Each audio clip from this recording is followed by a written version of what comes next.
But Shankar మార్కుని నేను mark తప్పలేని చూపించుకొని try చేశాడు కానీ బట్ ఓవరాల్గా అంతే అనిపించదు. అంటే మూవీ వెళ్తుంది, బోర్ కొట్టదు, బాగాలేదని చెప్పట్లేదు, మూవీ వెళ్తుంది బట్ హైప్ అనేది క్రియేట్ చేయదు, ఏదో వెళ్తుంది అంతే అన్నట్టు ఉంటుంది.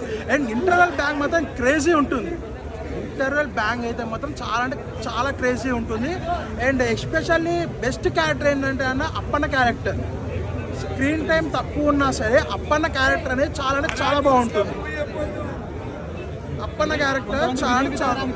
సో ఇప్పుడు హెలికాప్టర్ షాట్లు ఇవన్నీ కొంచెం చూస్తే కొంచెం ఏదో ఓవర్ చేసినట్టు అనిపించిందా?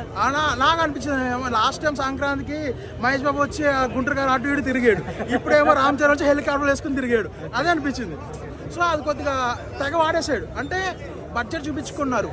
అండ్ విజువల్స్ పరంగా అంటే 3 ఏళ్ళు తీసారు కదా సినిమాని, కొంచెం ఏమన్నా చేంజెస్ కానీ కాన్సన్ట్రేట్ కానీ చేసింటే బాగుంటుందని అనిపించిందా? దీనికి 3 ఏళ్ళు చేశారనే డౌట్ ఉంది ఫస్ట్ ఆఫ్ ఆల్. 3 ఏళ్ళు దీనికి ఎందుకో అని.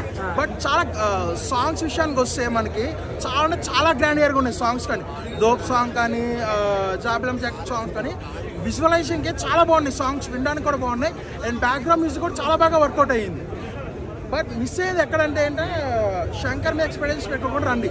ఈ సినిమా శంకర్ తీసాడు అనుకోకండి, వేరే కొత్త స్టోరీ బాగుందన్న, స్టోరీ బాగుంటా. ఇప్పుడు కొత్త డేట్ తీసాడు అన్నట్టు అనిపిస్తే సినిమా నచ్చుతుంది అంతే.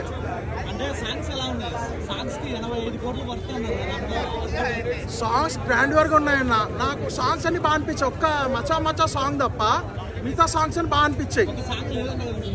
ఒక సాంగ్ లేదు, అయ్యా ఇప్పటికే సాంగ్ కూడా సాంగ్ అది లేకపోవడం బెస్ట్ అనిపించింది.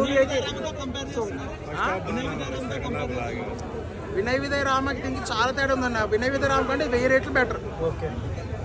అది ఏంటంటే అందులో మాసీగా ఉంటుంది, ఇంత క్లాసిక్గా ఉంటుంది. ఓవరాల్ మూవీ అయితే యావరేజ్ అన్న.